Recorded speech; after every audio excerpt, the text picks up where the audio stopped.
Muy buenas tardes y bienvenidos al 2021, primer programa del debate desde que ha arrancado este año. Un año en el que había muchas esperanzas, mucho optimismo, sobre todo por cerrar el año anterior, aunque el cierre, en el caso de Canarias y concretamente Fuerteventura, la isla que nos ocupa, tuvo también cierta controversia relacionada con esas pruebas, con los antígenos y también con las PCR. Finalmente ya supimos que la prueba PCR era validada para entrar en Canarias. Desde entonces, una escalada de noticias en paralelo con una crisis política en el Cabildo Insular. Hoy con nosotros, desde muy diferentes puntos de vista, abordaremos tanto la economía como la sanidad, como las previsiones turísticas. El cómo estamos lo abordamos casi a diario en Onda Fuerteventura. El hacia dónde vamos es de lo que se trata hoy este debate. Con nosotros Francisco Vilela, restaurador, propietario además y chef de El Volcano, del restaurante Las Salinas, y en este caso representante de una asociación de hosteleros que nacía prácticamente en los últimos días del 2020. Bienvenido, Francisco. También Moisés Jorge, gerente del Patronato de Turismo, al que agradecemos enormemente que hoy nos conceda este tiempo preciado y también los datos que nos pueda aportar. Gracias por participar. Gracias. Francisco Ufano, presidente de la Asociación de Empresarios del Castillo. Gracias también, Francisco, por estar con nosotros. Iván Rodríguez, nuestro farmacéutico, profesor de la Universidad de Las Palmas de Gran Canaria y persona que va a aportar desde el punto de vista sanitario esa última hora. Gracias por acompañarnos. Encantado de estar aquí. Y el asesor Pablo Carranza, que siempre nos ilumina y nos acerca a la tierra también con los datos económicos que afectan a las empresas. Gracias, Pablo, por estar hoy aquí. Buenas tardes, gracias a usted. Bueno, antes que nada, Moisés, desde el punto de vista institucional, como decía, sabemos en qué momento estamos, en un momento prácticamente de quiebra turística, lo contrario sería negar la realidad. ¿Cómo estaremos o cuál es la previsión para los próximos 5 o 6 meses? Pues sencillamente y con la verdad en la mano no hay previsión, hay sobre todo ganas e intención de salir cuanto antes de esta crisis sin precedentes para la isla de Fuerteventura y sobre todo porque no solamente, como he dicho en muchas ocasiones, hay necesidad en Fuerteventura de salir de la crisis, sino porque además los países emisores de visitantes o de turistas tradicionales para Fuerteventura, como Alemania o como el Reino Unido, tienen necesidad de crear flujos de clientes y visitantes, puesto que necesitan liquidez económica, porque si no la tienen este verano, desde luego muchos de ellos cerrarán automáticamente y se producirá una serie de quiebras en cadena que no desean ni en origen ni nosotros en destino. A día de hoy, pues, podría decir, estamos a 20 de enero, que vamos a tener un febrero y un marzo prácticamente con cero turístico, dado que Alemania y el Reino Unido, nuestros principales proveedores de visitantes, han cerrado sus fronteras turísticas y desaconsejan venir a Canarias por la situación en estos momentos de la epidemia en las islas y, por supuesto, porque van a reforzar sus medidas de seguridad. Algunos hoteles, los pocos que estaban abiertos, comenzarán a cerrar a partir de esta semana, con lo cual vamos a tener un febrero y un marzo realmente malos. Nuestro objetivo está en intentar por todos los medios recuperarnos al mismo ritmo en el que se van a recuperar los países europeos emisores, para intentar por todos los medios tener fluidez de visitantes, puesto que no es nada deseable que en origen tengan estas quiebras para un destino como Fuerteventura. Hablaremos de la conectividad. Es verdad que esta semana ha habido buenas noticias. ¿Siguen confiando en el destino de Fuerteventura? Sí, hoy dábamos la noticia, por ejemplo, que Corendon Airlines o TAP Portugal comienzan ya a apostar seriamente por Fuerteventura. Es programación, están a la venta, pero todo, repito, va a depender de la situación epidemiológica, no solo en Fuerteventura, sino también en sus países de origen, con lo cual tenemos que ir con esa responsabilidad ciudadana de ir aceptando las normas y manteniendo lo que nos mandan los sanitarios para evitar un cierre nada deseado.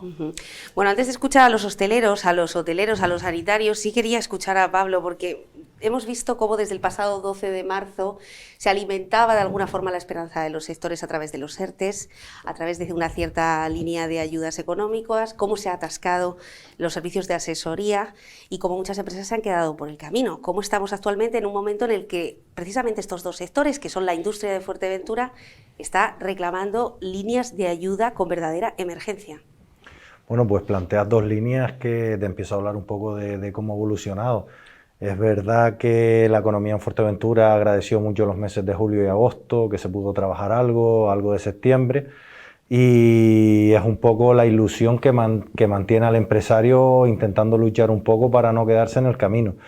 Pero sí es verdad que el cambio del año, que había muchas esperanzas puestas en el 2021 y ver que el inicio del año está siendo tan duro, pues empieza ya a poner en situaciones muy difíciles a las empresas. Hay que recordar que las empresas siguen manteniendo obligaciones, siguen teniendo que presentar pagos de impuestos, tienen que seguir manteniendo su estructura y que a día de hoy, salvo por la ayuda del Cabildo de Fuerteventura, el resto de ayudas pues no llegan.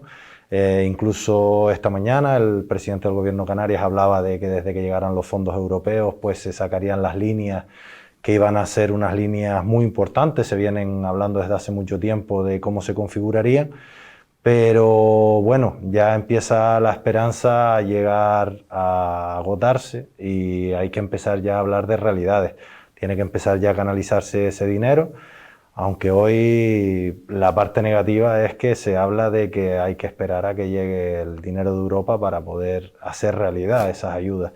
Y no sé si ese tiempo ya acogerá a mucha gente que se ha quedado en el camino. Claro, porque esta semana el consejero de Economía y Hacienda hablaba de una partida presupuestaria que va a ayudar a las pymes, concretamente a hosteleros y a hoteleros durante el primer trimestre, pero no concretaba ni la ficha financiera ni tampoco el tiempo y forma. Eso también claro, estaría... sí, es como los presupuestos generales del Estado. Los presupuestos generales del Estado obligan al pago de los impuestos en este primer trimestre, pero ya contemplan que los pagos que se hacen en abril, eso sí se van a poder aplazar. Vale, se agradece, pero hay que sobrevivir a enero primero. Entonces, claro, a lo mejor para cuando llegue abril, ya eso que se estipulaba en los presupuestos generales del Estado, pues ya va a ser una herramienta que no llegará a ser efectiva. Entonces necesitamos eso, que se canalice el dinero, que se saque de alguna forma, porque al final esto está rompiendo y abriendo una brecha entre la población más vulnerable, que al fin y al cabo van a ser esos trabajadores que ya empiezan a sufrir los descuentos que tiene el SEPE, y de hecho estamos pendientes de que en estos días pues se apruebe la prolongación de los ERTEs con las condiciones que eso conlleve para una parte y para otra. Hablaremos sobre la cuota de autónomos, que también está el debate cada vez más avivado sobre la necesidad de reducirla en función a la facturación, no tanto a una cuantía fija como está exprimiendo a muchas empresas. Iván Rodríguez, ¿hay una esperanza infundada en la vacuna? Quizá nos hemos olvidado, entre tanta noticia sobre dosis y vacunaciones, de lo que está ocurriendo en la parte económica. Bueno, mira, hemos pasado de un año en el que teníamos la disyuntiva o la preocupación de si iba a llegar la vacuna, que no iba a llegar a tiempo porque había muchos actores en esos momentos, muchos laboratorios, y se preveía que este año que iba a venir ahora iba a ser un año muy duro, y llegó la vacuna. Y yo creo que debe llegar con esperanza. Lo que pasa es que la esperanza es a medias, porque los niveles de vacunación que están habiendo no son todos lo que esperábamos. También es verdad que no ha llegado la cantidad de vacunas que debería llegar para hacer un efecto rebaño, porque tenemos que tener en cuenta un dato al que hay que llegar. Tenemos que vacunar al 70% de la población para producir ese famoso efecto de rebaño y poder decir que hemos llegado a la normalidad. Pero no creo que lleguemos a eso. Por lo menos este año no creo que lleguemos a eso. O sea que todas estas previsiones que podamos decir hoy respecto a la economía, yo no las veo muy claras, ¿vale? A pesar de que siempre soy muy optimista, no las veo muy claras. Los farmacéuticos que siguen sin vacunarse, por cierto. Sí, acabas de meter el dedo en la... Los farmacéuticos no somos sanitarios para esta crisis, ¿no? A pesar de que somos la línea número uno, somos los peones de la salud, se puede decir, o el soldado, porque todo coronavirus, antes de ir a un centro, va a una farmacia porque tengo un catarrito, porque me está doliendo la cabeza, porque yo creo que estamos en primera línea, o de hecho estamos en primera línea, no solo porque yo lo diga, sino por los números, y seguimos sin ser sanitarios para estas escaladas que va a haber ahora de vacunación, porque si ya se ha vacunado a los sanitarios de verdad, los de Servicio Canario de Salud o de la privada, pero los farmacéuticos seguimos sin estar en el listado de preferencias para vacunar. Fran, en este año pasado también hemos visto algunas ayudas, algunas cuantías que llegaban a todos los sectores productivos, incluyendo la hostelería, exenciones de tasas también para las terrazas, pero en cualquier caso, todas ellas han sido, parece, insuficientes. ¿Qué pide el sector de la hostelería? Bueno, todas esas tasas, las pequeñas bajadas de impuestos, esas pequeñas ayudas son absolutamente muy pequeñas y no van a ningún lado. Luego hay que hablar un poco del sector de la hostelería como particularidad con la particularidad que tiene, por ejemplo, nuestra isla, que depende en casi un 90% del turismo. La hostelería, por ejemplo, aquí comparativamente con la hostelería en la península, tiene una realidad absolutamente diferente. Nosotros aquí sin turismo no tenemos mercado, no tenemos clientes, no tenemos nada. Entonces, el tipo de ayudas y el tipo de situación en la que convivimos tiene que ser totalmente diferente a la que pueden estar pasando en la península. El otro día, ayer, leía en El Mundo una noticia que debía ser la octava desde la cabecera, que decía que los hosteleros, los restauradores de la calle Jorge Juan de Madrid, una calle súper conocida, estaban quejándose porque veían reducidos un 40% sus ingresos. Yo me río cuando veo eso, que puedan tener notoriedad a nivel internacional, o sea, a nivel nacional, y aquí que tenemos una bajada de ingresos del 90%, no solo en Fuerteventura, sino también en las Islas Mayores, que también tienen una situación muy parecida, sobre todo en los núcleos turísticos, pues no se habla de nosotros en absoluto, ¿no?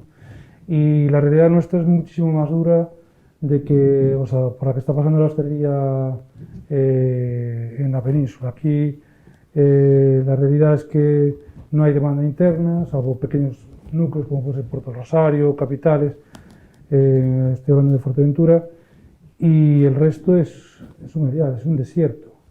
Y aquí teníamos el horizonte de noviembre, diciembre, primeros de año, que esto iba a cambiar un poco, que Canarias iba a ser el paraíso porque aquí no había casos y tal, y se convirtió en un desastre. Los hosteleros ahora, todas las empresas están dando patas hacia adelante para ver a qué mes podemos llegar, pero la realidad es que tenemos un horizonte terrible. Y o hay unas ayudas directas y serias a nuestras empresas, o va a desaparecer lo que supone ese tejido, ¿no?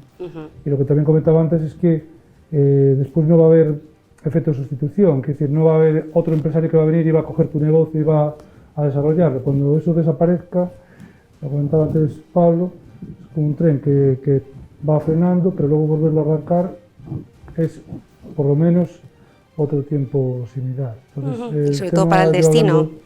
Hablando con los compañeros es terrible.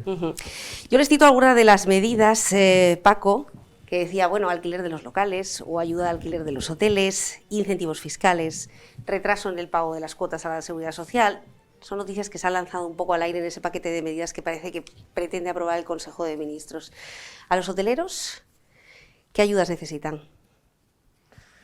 Bueno, los hoteleros, hasta la primera ayuda, los hoteleros hemos tomado, hay dos tipos de hoteleros en el transcurso de este año, los que han frenado la actividad desde hace prácticamente un año 100%, como es mi caso, en algunos de los hoteles, y otros que lo han pasado muy mal, y otros que han abierto esporádicamente y lo han pasado peor todavía, porque claro, esas aperturas esporádicas al final son una complicación tanto por empezarlas como al terminarlas, ¿no? Arrancar el hotel. Entonces, tanto un tipo de hotelero como el que abrió como el que no abrió, al final lo que está pasando, y es un poco el miedo que yo tengo, y en general en todo lo que es la economía española, estamos pasando de tener un problema de liquidez a tener un problema de solvencia. Es decir, que sí, en los primeros meses te falta dinero, vas perdiendo, y al final las pérdidas te van comiendo tus activos, y nos encontramos ahora mismo en que hay empresas en que ya les da igual la liquidez. El problema es que ahora mismo ya las deudas que tienen es mayor que sus activos, con lo que realmente están en quiebra técnica, con lo que en responsabilidad podrían caer por culpa de atender a que están en una quiebra técnica. Esto seguramente Pablo lo pueda explicar mejor.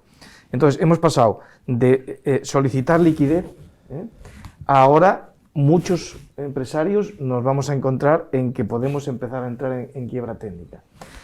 Lo de las ayudas, bueno, bienvenidas sean, se agradecen, pero que la frase típica, pulgas a cañonazos, o sea, que nos quiten. Nosotros, yo lo he comentado en alguna ocasión, un hotel medio, del tipo como los nuestros, estamos hablando de unos 40.000 euros, entre 40 y 50.000 euros mensuales, lo que cuesta tenerlo cerrado. Claro, 40.000 euros mensuales, estamos hablando de 600, 700.000 euros en un año de liquidez que te hace falta para afrontar simplemente el cierre. Que no nos cobren la terraza, pero si no tenemos, si ya no hay terrazas, que paguemos la mitad de los impuestos, eso no es la solución. ¿Cómo quedará el destino de Fuerteventura con este paisaje que se está dibujando en primera persona por parte de los empresarios cuando ustedes tengan que ir otra vez al Fitur, que algún día volverá, a la ITV, que volverá, o esas conversaciones para intentar conquistar a países emisores? Es difícil de predecir, Nuria. Yo considero de que esto ha adelantado pues, el cambio de modelo turístico, no solo por parte de la demanda, sino también por parte de la oferta. Tenemos que reinventarnos absolutamente todos, tanto aquí como allá, para intentar, de alguna manera, no depender tanto, primero, del sector servicios, en este caso turístico, en la isla de Fuerteventura. Tendrían que empezarse a aplicar nuevas políticas de diversificación de la economía y de las ofertas de trabajo o empleo en la isla de Fuerteventura para buscar alternativos al turismo. Y, desde luego, el modelo, como conocíamos hasta ahora, de la tour operación, bajo mi punto de vista, va a tener los días contados, en el sentido de que podrán reconvertirse en agencias residuales online, virtuales, pero lo que más me preocupa a mí personalmente en Fuerteventura es un problema que hemos tenido durante muchísimos años y que ahora más que nunca tenemos que afianzar, es la conectividad aérea. Porque somos un destino que no está de paso de ningún sitio, sino tenemos que venir sí o sí en algún medio de transporte aéreo o marítimo. Y la conectividad aérea para nosotros va a ser vital porque económicamente estaremos muertos, estaremos perdidos si no la garantizamos. Con lo cual, aparte de diversificar la economía, tendrían que empezar a haber fondos de desarrollo de vuelos, de rutas o fomentar el crecimiento de compañías aéreas locales que nos den a nosotros esa internacionalidad turísticamente hablando o económicamente hablando. Tenemos zona SEC, tenemos unas ventajas económico-fiscales que no tienen en otra parte del territorio europeo. Tenemos que empezar a desarrollar eso porque la dependencia que tenemos nosotros de la conectividad aérea va a ser fundamental para poder crecer y salir reforzados de esta crisis COVID-19. Un centenar de conexiones mantenía o de destinos con los que se podía volar hacia Fuerteventura. ¿Cuántos años se tardó en conseguir esa cifra, que además se equiparaba bastante a una isla como Tenerife?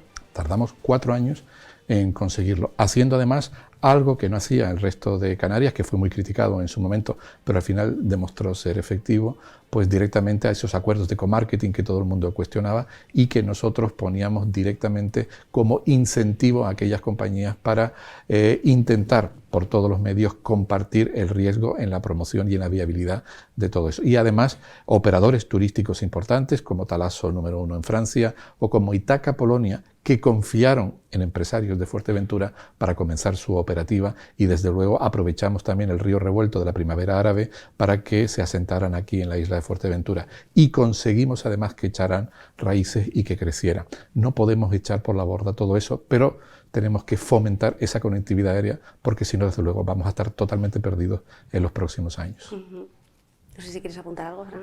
No, es una realidad, es lo que digo yo, lo que dije antes, de lo que nos diferencia con con nuestro sector, con la península, que dependemos absolutamente de de esa conectividad. Toda la infraestructura de restauración está creada en función de ese nivel de turistas, ¿no? De esos 3 millones de turistas, aunque fueran menos, pero esa infraestructura ahora no está creada para 3 millones de turistas, pero no para 100.000 habitantes.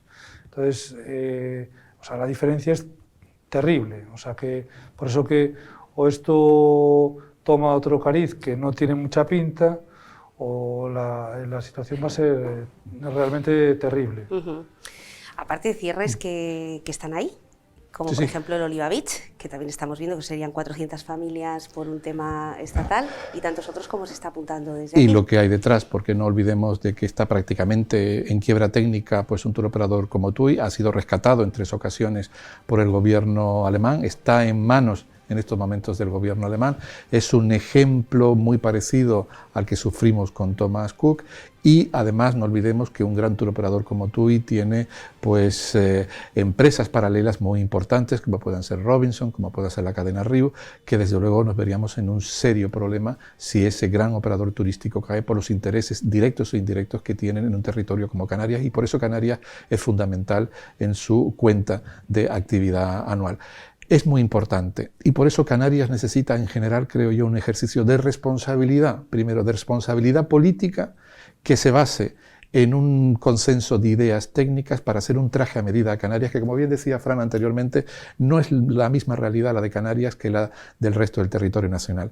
Necesitamos ese traje a medida para Canarias, consenso político, no es momento de ideas, no es momento de colores, no es momento de ideologías, es momento de sumar, porque desde luego hay que responder a las diferentes cuestiones de calado que se nos va a presentar en los próximos años. No estoy hablando de salir del paso para que en verano de 2021, invierno 2021-22, tener algo de actividad. Se trata ahora de planificar un cambio completo del modelo para que realmente podamos salir competitivos de esta crisis. Si no lo conseguimos, desde luego no habremos aprendido la lección y seremos un destino turístico totalmente residual.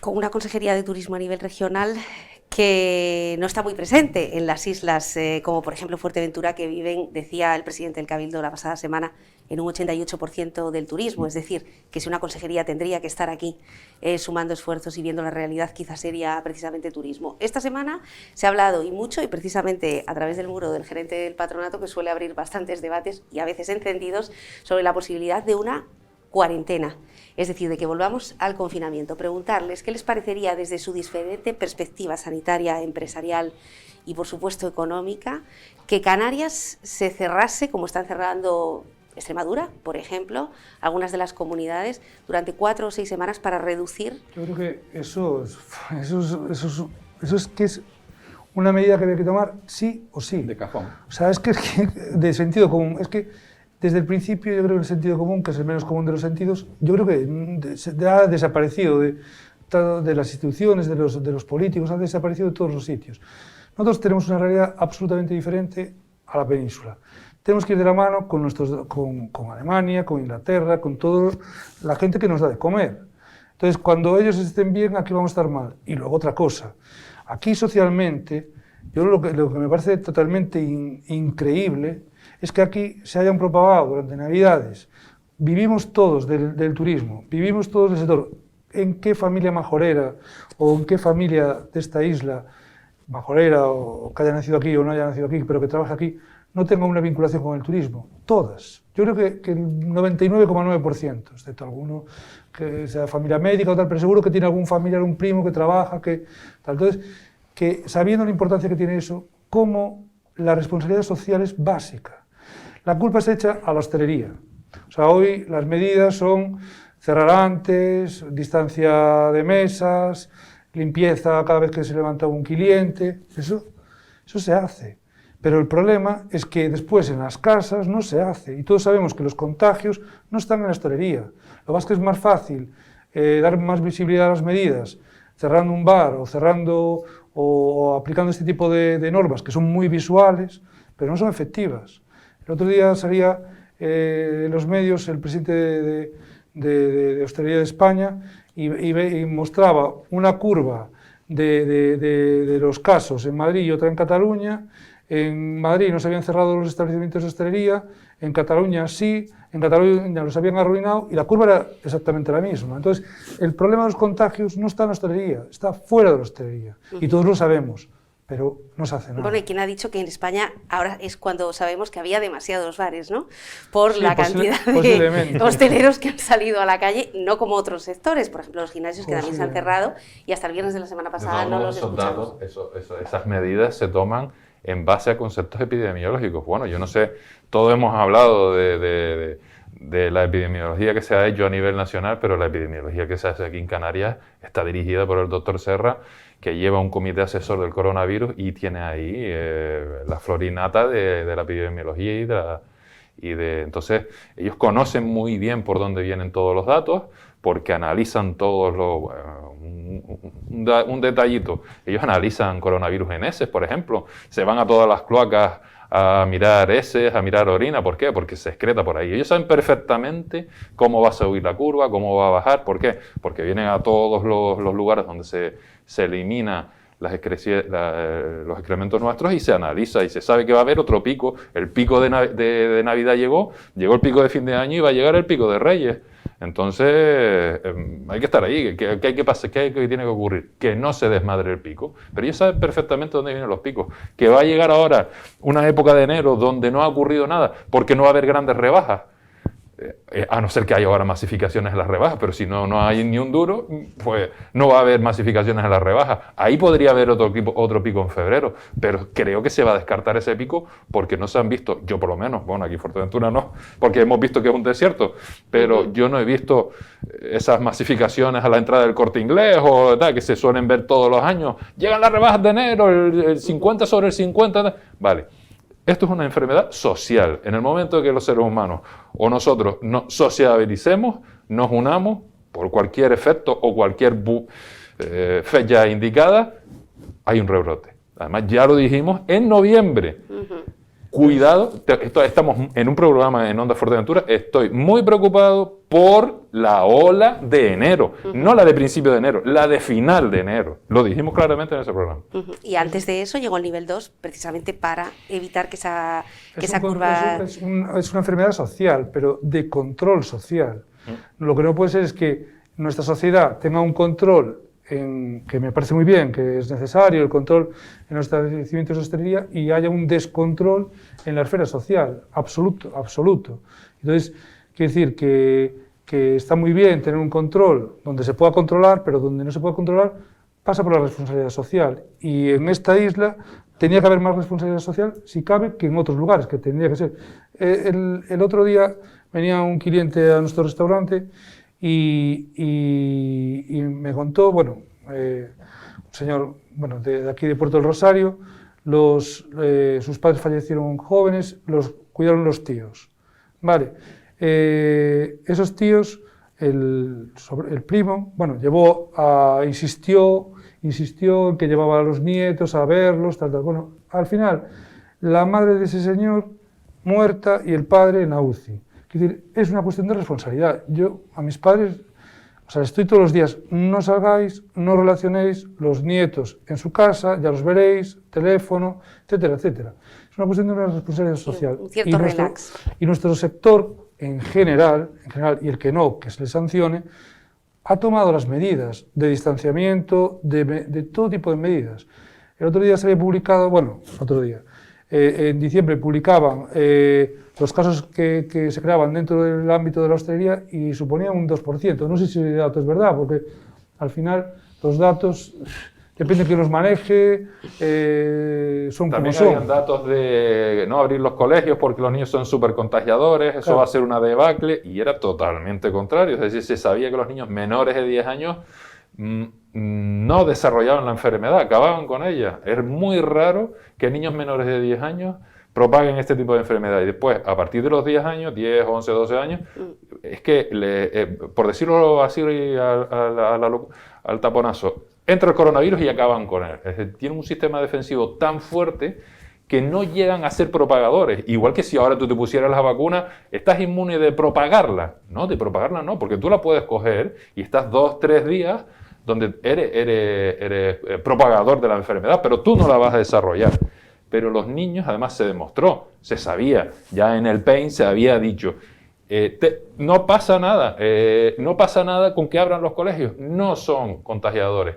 Y ahora, hablando de la hostelería, no sé si habrá alguien en los sectores que tome tantas medidas como la hostelería, lo de la limpieza, lo de la distancia. Bueno, habría que hacer una revisión si todo el mundo lo cumple, pero otro tipo de tiendas está ahí en el límite. Algunas veces entras y toqueteas todo y claro, tal. En un supermercado, tú en la hostelería tienes que limpiar la taza, no sé qué, todos los elementos que utilizamos tienen que pasar por unas temperaturas, etc. Tú en un supermercado, yo veo a la gente, mira este yogur, tal, lo vuelve a dejar, coge la fruta sin guantes, no hay control. O sea, ahí Sí, es desigual, es desigual. Yo lo que estoy descubriendo con todo esto de la pandemia que estamos viviendo es que yo antes de que viviéramos esta pandemia no tenía ni idea de pandemias. Y he descubierto que ahora tengo menos todavía. O sea, ahora menos sí que tengo una confusión total, un montón de datos, sí que tengo mucha información, pero totalmente desconocimiento. No sé si son los supermercados, si son la hostelería. La verdad es que no tengo ni idea. Yo no sé si hay alguien que se ha aclarado algo en este sentido. Yo, por ejemplo, lo que sí sé un poco a lo que me atañe en cuanto como hotelero y como empresario es que estoy totalmente de acuerdo con Moisés en que es fundamental el hacer un esfuerzo en tener conectividad aérea. Es fundamental, ese va a ser nuestro éxito de futuro, si sí o si no, porque también estoy de acuerdo. Bueno, si se cae TUI vamos a sufrir increíble, porque si cayó Thomas Cook en el momento que cayó nos hizo daño, imaginaos TUI, que es mucho mayor y el que queda. Y exacto, que no hay alternativa. Es el que nos queda. Entonces, el sustituir esa conectividad que nos está dando TUI sería un desastre para los hoteleros y, por supuesto, para los hosteleros, para todo el mundo. Pero una vez dicho esto del tema de que para mí es fundamental que el futuro, ese traje a medida, yo también estoy totalmente de acuerdo en que es muy difícil también el coser ese traje, va a ser muy difícil, pero que pasa por la conectividad, está claro, porque efectivamente Internet, por un lado, información y los aviones hace falta, por mucha información que tengas y compres los paquetes, pero el avión hace falta, o sea, eso es fundamental, yo apuesto 100%. Luego, en cuanto a la visión de que hablamos hace un rato, la visión de este futuro inmediato, bueno, yo ya desde hace tiempo me imaginé que hasta el mes de julio, mi previsión es abrir en el mes de julio. Primero, por lo que hablamos hace un rato, mayo y junio van a ser un desastre. Marzo lo mismo, estaremos levantando la cabeza, y luego mayo y junio, perdón, decía febrero y marzo ya sabemos que va a ser un desastre, abril pues estaremos levantando la cabeza, y mayo y junio siempre son meses malos. Si siempre son meses malos en Fuerteventura, este año pues van a ser peor, por muy bien que venga van a ser peor, con lo que entonces nos quedaría julio, o sea, como una previsión lógica para abrir los hoteles con una cierta lógica, que ya veremos, que yo estoy diciendo julio, pero bueno, como antes desde luego no, Entonces, hasta el mes de julio yo no veo capacidad para que el nivel otra vez de afluencia de turistas vaya creando la economía que todos estamos queriendo, ¿no? ¿Qué es lo que nos va a pasar en julio además? Que ese es uno de los grandes problemas que tenemos los hoteleros y a la postre los hosteleros. Que aunque abramos en el mes de julio, se supone que ya vamos a abrir con menos clientes, y además con grandes ofertas, porque ya nos las están pidiendo, o sea, todo el mundo las está pasando canutas, y lo primero que nos dicen, oye, venga, sí, os echamos una mano, pero oye, danos precio. Ya lo hacían antes, imagínate. Ya lo hacían antes, efectivamente. Entonces, ¿qué significa? Que en el mejor de los casos estamos hablando de julio. Que ya julio últimamente tampoco era muy buen mes, era mejor septiembre, se nos iba cambiando julio por septiembre, curiosamente. Nos va a pasar que en el mes de julio, si todo pinta más o menos bien, va a ser un mes con pocos clientes y con menos precio. O sea que, aún en el mejor de los supuestos, que es que en julio esto espabilará de una manera muy suave. Entonces, un poco como previsión de lo que nos puede pasar en el mejor de los casos. Hasta ahí tenemos que aguantar, tenemos que buscar los empresarios la manera de resistir hasta el mes de julio, agosto, como sea, ¿no? Que no es fácil. Y empezar, sobre todo, Paco, creo yo también, al hilo de lo que dices, empezar a plantearse modelos propios de distribución y comercialización de nuestros productos. Tú tienes X camas, pero hasta ahora has dependido de que te vengan a la puerta a tocar un turoperador determinado y te diga hazme precio, y tú, bueno, pues le tengo que hacer precio por si no, no las vendo. Y si lo hacemos al revés, si tenemos la compañía aérea aquí y dedicamos o montamos o formamos alguna empresa propia que se dedique a la distribución y comercialización, que el primer vuelo salga de Fuerteventura a cualquier parte de Europa a las 6 de la mañana y a las 12 o a la 1 de la mañana esté regresando a Fuerteventura dando X saltos, lo que les pueda la rotación de esa compañía. Hay que empezar a plantearse desde aquí un tejido empresarial que colabore junto con la administración, por supuesto. Tiene que liderar todo esto la administración como locomotora económica de todo, para empezar a cambiar los canales de distribución y comercialización de los productos. No dependamos en exceso del exterior, puesto que el volumen de negocio puede quedar en el exterior, y aquí estar siempre a expensas de lo que nos ofrezcan y sobre todo dependiendo en exceso de ese vuelo charter, de esa compañía que de repente está, o de repente tiene más intereses en Grecia por precio, en Egipto o en Turquía, y nos pueden dejar tirados. Yo en ese sentido, la verdad que en la pandemia se ha intentado fomentar el sector primario y nos hemos acordado de sectores que habíamos dejado atrás y nos habíamos centrado básicamente en el turismo. Y sinceramente, hasta ahora creó el gobierno desde hace muchos años un instrumento que se llama la IEM como manera de proteger un poco a la producción interior. Pero lo que hay que empezar es a cambiar también el modelo que quiere el gobierno de Canarias. Esto no es pongo un impuesto y todo el mundo se queda tranquilo. Es fomentar, ¿vale? Es cambiarnos la idea de que nosotros lo podemos hacer igual de bien que fuera. Que nosotros no podemos ser simplemente los que ponemos las playas y ellos vienen y ponen todo lo demás. Y el dinero se lo llevan los productos en la hostelería, en los hoteles pues son los turoperadores el eslabón más fuerte de la cadena y el que te presiona y decide. Necesitamos empezar a tener un peso, pero general en todos los sectores, desde un cambio de la mentalidad, desde entender que nosotros no simplemente ponemos el escenario, que el escenario es precioso y de eso hemos vivido durante muchos años. Ya tenemos capacidad de competir con cualquier otro lugar, tanto productivo como ya sean aerolíneas o como cuando se quiere potenciar el sector primario, pues dando la importancia que tiene a lo que somos capaces de elaborar. ¿Vale? Pablo, e incluso empezar a tener mentalidad intercontinental. Quiero decir, nuestra posición geográfica yo creo que es privilegiada. Estamos en un entorno africano, con jurisdicción europea, con posibilidad de atraer inversión americana para desarrollarse en África, repito, con jurisdicción europea, y no estamos sabiendo aprovechar ese recurso geográfico que tenemos. Si empezamos a diversificar la economía con otras variantes económicas que puedan atraer diferentes tipos de inversión tecnológica y demás, y renovables, etcétera, etcétera, crear otros perfiles de trabajo que puedan ser e incluso formativos para el África occidental, evitaríamos incluso que pateras tuvieran que salir de la costa africana para buscarse un futuro mejor en nuestras costas. Y además la Unión Europea también está apostando por la diversificación formativa, económica, microcréditos, para que África se desarrolle e intentar generar economía allí. Y somos geográficamente la isla que más próxima está al continente africano, con un aeropuerto por debajo de su utilización en cuanto a slots o franjas horarias, que podíamos incluso utilizarlo como terminal de carga importante para importar productos de África, elaborarlos aquí en Fuerteventura y convertirlos en productos europeos para distribuirlos dentro del continente europeo o incluso en América. Hay muchísimas posibilidades sin explotar porque hemos lamentablemente vivido muy cómodamente gracias al turismo que nos venía prácticamente dado sin un gran esfuerzo. Ahora es el momento de cambiar el chip. Hacemos una pausa y analizamos estos datos, también lo que influye el hecho de tener un planeamiento aprobado para esa industria manufacturera o cómo nos podemos reconvertir. Volvemos en unos minutos, no se vayan.